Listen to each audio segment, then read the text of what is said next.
भारत के कई पुराने किलों के बारे में कहा जाता है कि वहां सिर्फ इतिहास ही नहीं बल्कि कुछ अनदेखी ताकतें भी छिपी होती है।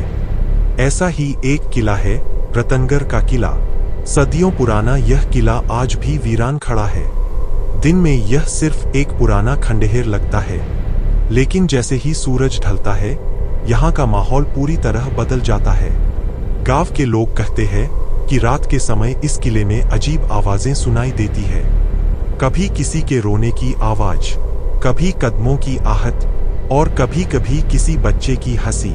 सबसे डरावनी बात यह है कि ये आवाजें उस समय आती है जब किले के आसपास कोई इंसान मौजूद नहीं होता। कई लोगों ने यह भी दावा किया है कि उन्होंने किले की दीवारों पर चलती हुई परछाइयां देखी है, लेकिन जब कोई पास जाकर देखता है तो वहां कुछ भी नहीं होता। इन सब कहानियों को लोग अंधविश्वास मानते थे, लेकिन कुछ साल पहले जो हुआ उसने इस किले को सच में भारत के सबसे रहस्यमय और डरावने स्थानों में से एक बना दिया। आर्यन एक यूट्यूब ट्रैवल और मिस्ट्री ब्लॉगर था। उसे ऐसी जगहों पर जाना पसंद था जहां लोग जाने से डरते थे। उसने अपने चैनल पर कई डरावनी जगहों की सच्चाई दिखाई थी। एक दिन उसे रतनगढ़ किले के बारे में पता चला। जैसे ही उसने इस किले की कहानियां सुनी, उसकी जिज्ञासा और बढ़ गई। उसने तय कर लिया कि वह इस किले की सच्चाई दुनिया के सामने लाकर रहेगा। गांव वालों ने उसे बहुत मना किया। एक बूढ़े आदमी ने उससे कहा, बेटा, दिन में जाओ तो ठीक है, लेकिन रात में उस किले में मत जाना। वहां कुछ ऐसा है जो इंसानों को पसंद नहीं करता। आर्यन मुस्कुराया और बोला, चाचा, ये सब कहानियां होती है, सच तो मैं आज पता करके ही रहूंगा। और उसी रात आर्यन अपना कैमरा और टॉर्च लेकर रतनगढ़ किले की तरफ निकल पड़ा। रात के करीब 11 बज रहे थे। आसमान में बादल छाए हुए थे और चांद कभी कभी ही दिखाई दे रहा था। आर्यन जैसे ही किले के पास पहुंचा, उसे सबसे पहले एक अजीब सी खामोशी महसूस हुई। वहां न कोई जानवर था, न कोई पक्षी, बस चारों तरफ गहरा सन्नाटा था। किले की टूटी हुई दीवारें अंधेरे में ऐसे दिख रही थीं जैसे कोई विशाल परछाई खड़ी हो। हवा जब उन पुरानी दीवारों से टकराती थी तो एक अजीब सी सीटी जैसी आवाज निकलती थी। आर्यन ने कैमरा ऑन किया और रिकॉर्डिंग शुरू कर दी।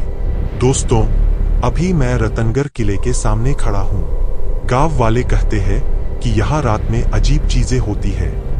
आज हम पता लगाएंगे कि यह सच है या सिर्फ एक कहानी। इतना कहकर उसने धीरे धीरे किले के अंदर कदम रखा। जैसे ही वह अंदर गया, उसकी टॉर्च की रोशनी दीवारों पर पड़ी। दीवारें बहुत पुरानी और टूटी हुई थीं। कहीं कहीं पत्थरों पर अजीब तरह के निशान बने हुए थे। ऐसा लग रहा था जैसे किसी ने गुस्से में दीवारों को नाखूनों से खरोंचा हो। आर्यन किले के अंदर धीरे धीरे आगे बढ़ रहा था। तभी अचानक उसे ऐसा लगा जैसे उसके पीछे किसी ने धीरे से कदम रखा हो। टक! वह तुरंत रुक गया। उसने पीछे मुड़कर देखा, लेकिन वहां कोई नहीं था। आर्यन ने सोचा शायद यह उसका वहम होगा। वह आगे बढ़ने लगा, लेकिन कुछ ही सेकंड बाद फिर वही आवाज आई, टक टक। इस बार आवाज बिल्कुल साफ थी। ऐसा लग रहा था जैसे कोई उसके पीछे पीछे चल रहा हो। अब आर्यन थोड़ा घबरा गया था। उसने तुरंत टॉर्च पीछे घुमाई, लेकिन वहां फिर भी कोई नहीं था। पूरे किले में सिर्फ वह अकेला था। आर्यन अभी इस बात के बारे में सोच ही रहा था कि अचानक किले के अंदर कहीं दूर से एक हल्की सी हंसी सुनाई दी। वह हंसी किसी छोटे बच्चे की थी, लेकिन उस हंसी में कुछ ऐसा था जो बेहद डरावना था, क्योंकि वह हंसी खुश नहीं थी बल्कि डरावनी थी। आर्यन का दिल तेजी से धड़कने लगा। उसने टॉर्च उस दिशा में घुमाई जहां से आवाज आई थी। रोशनी धीरे धीरे आगे बढ़ी और तभी उसे जमीन पर कुछ दिखाई दिया। वह छोटे छोटे पैरों के निशान थे, जैसे किसी बच्चे ने गीली मिट्टी में चलकर उन्हें बनाया हो। लेकिन सबसे डरावनी बात यह थी कि वे निशान अचानक एक दीवार के पास जाकर खत्म हो जाते थे। ऐसा लग रहा था जैसे वह बच्चा दीवार के अंदर चला गया हो। आर्यन यह देखकर पूरी तरह सन्न रह गया। आर्यन अभी उन पैरों के निशानों को ध्यान से देख ही रहा था कि अचानक उसकी टॉर्च झिलमिलाने लगी।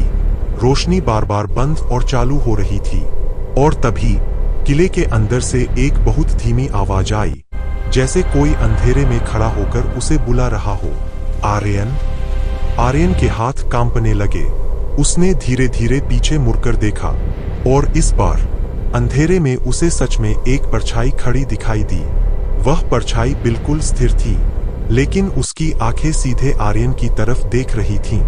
और तभी किले का भारी दरवाजा अपने आप जोर से बंद हो गया। धड़ाम। पूरा किला उस आवाज से गूंज उठा। अब आर्यन समझ चुका था कि वह इस किले में अकेला नहीं है, और शायद अब यहाँ से वापस निकलना इतना आसान नहीं होगा। अगर कहानी पसंद आई हो तो चैनल को जरूर सब्सक्राइब करें।